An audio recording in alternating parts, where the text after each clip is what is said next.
नमस्कार।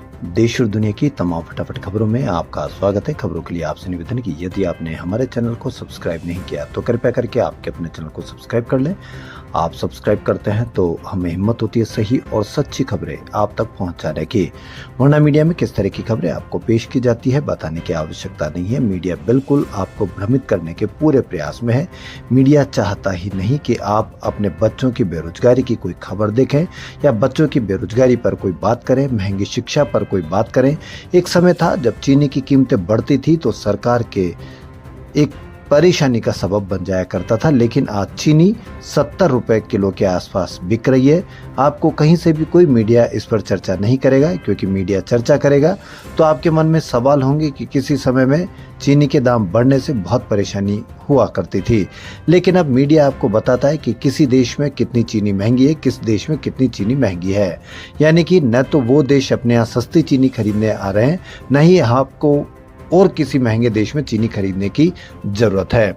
इसलिए मीडिया के द्वारा भ्रमित ना हो और उन खबरों को देखिए, उन खबरों को बढ़ावा दीजिए जिसमें आपके छात्रों की बेरोजगारी की, आपके बच्चों की बेरोजगारी की खबर हो, आपकी महंगी की बात हो, महंगी शिक्षा की बात हो।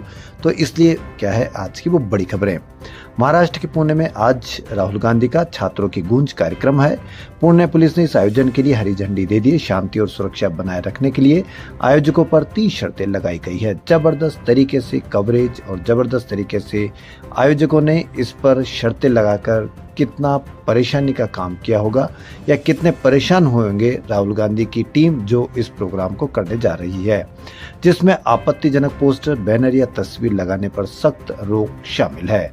संवाद शहर के SSPMS कॉलेज मैदान में आयोजित किया जाएगा। यह मैदान राहुल गांधी के लिए नया नहीं है। 2024 के लोकसभा चुनाव प्रचार के दौरान भी उन्होंने इसी जगह एक बड़ी जनसभा को संबोधित किया था। अब एक बार फिर वह इसी मैदान पर छात्रों के बीच होंगे। कार्यक्रम में देश भर से छात्र छात्राएं हिस्सा लेंगे। इसमें मुख्य फोकस छात्राओं से जुड़े सवालों पर रहेगा।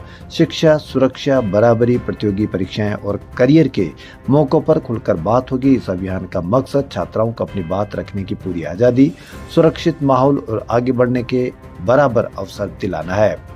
छात्रों की गूंज मुहिम की शुरुआत युवाओं की समस्याओं को मुख्य चर्चा में लाने के लिए की गई है। इससे पहले कोटा, देहरादून, प्रयागराज में इसके आयोजन हो चुके हैं। प्रयागराज में राहुल गांधी ने युवाओं को देश की सबसे बड़ी ताकत बताया था और कहा था कि भारत का भविष्य इन्हीं युवाओं की क्षमता पर टिका है। यानी राहुल गांधी एक बार फिर से सही साबित हुए और युवाओं ने झुका दिया है।